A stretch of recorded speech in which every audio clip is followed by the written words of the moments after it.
Hi, this is Anirudh, and in today's video we'll be talking about electric charges, Coulomb's law, and electric field as a part of electrostatics.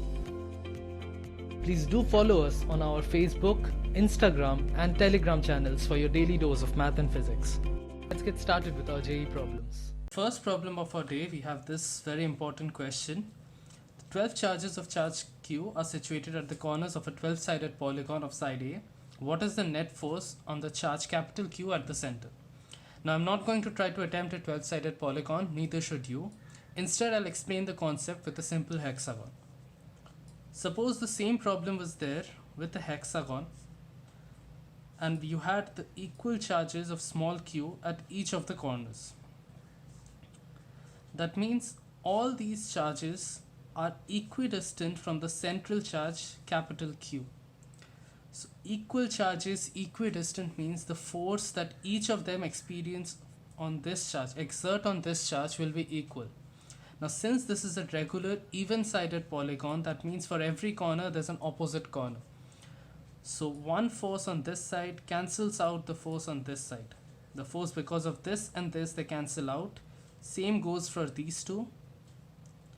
The forces cancel out, and for these two they cancel out.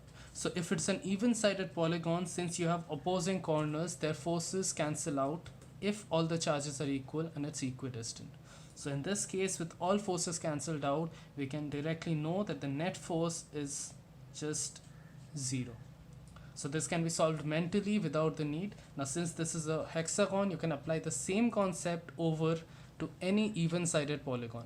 That means a hexagon, an octagon, a decagon, and so on, even for a 12-sided polygon. So let's now move ahead to our next question. Next question, it says a particle of mass capital M charge Q thrown vertically with a velocity v from the top of a building of height h. An electric field exists in the plane and it is horizontally away from the building. Which of the following is true? Let's construct the diagram in the beginning. We have the edge of a building. A particle is thrown with a velocity v. Now this is a basic question of projectile motion. That means the particle should follow projectile motion and land somewhere over here. But in this problem, there's an additional electric field which is horizontally away from the building. There's an electric field in this direction. The particle of mass m has a charge q. Now the first option states that the range of the particle is greater than v root 2 h by g. If we know in projectile motion, we know that the range of a particle in a normal projectile motion is this root 2 h by g. That means the velocity into the time of flight. In this case, this is what the range should have been. In this case, there is an additional force because of the electrostatic force, because the electric field is pushing this particle further forward. So this we can do by simple logic, that if there's an additional push in that direction, then the particle has to go and land further. That means our first option is correct. The range is greater than v root 2 h by g. Next is the time of flight root 2 h by g. The time of flight again for a regular projectile motion is just root 2 h by g. In this case, even though there's a force, this will remain unaffected because remember, the time of flight only depends on any vertical forces. Only all things working in the vertical line, this time of flight is only affected by that. So this presence of this changes nothing. The time of flight remains as it is. So this is as it is. Next is the path parabolic? The path will no longer remain parabolic because the parabolic path of a projectile motion only depends on one force that acts perpendicular to the direction. Since there is another force in the line of direction, it no longer follows a parabolic path, so this option is not correct. And the last, none of the above, we don't even need to consider it because we already have our two solutions. This projectile motion concept with or without electric field is very important and it's a very vital concept for all JEE students and for your JEE preparation. Let's move on to the next one. The third question is similar to our first question, where we have a polygon, we have the charges at the corners, and we want to find the electric field or the force at the center. This is different to the first problem because the charges in this case are different, so the net force or net electric field will not be zero.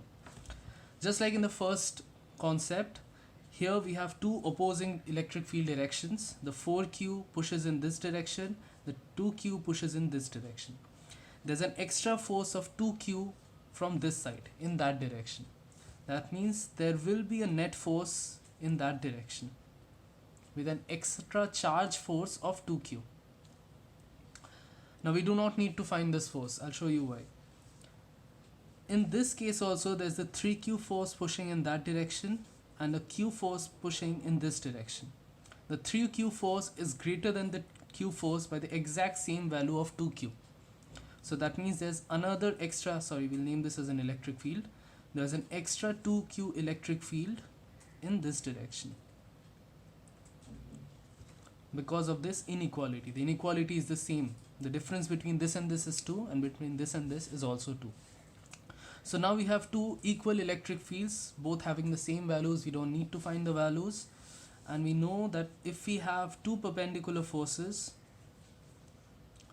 if the angle between them is 90 degree, then if you find the resultant, if they're equal forces, equal vectors, the resultant will always be straight down the middle from exactly 45 degrees. So in this case, that means the resultant of this electric field and this electric field, with the angle between them being 90 degrees, is straight down the middle. That means straight up. So our option here, straight up, means it points along C to B, CB. So this is our correct option. That's it for today, guys. Great job at learning these three sums. I'll see you again in the next video. Like, comment and subscribe to our YouTube channel Mathify for your daily dose of math and physics.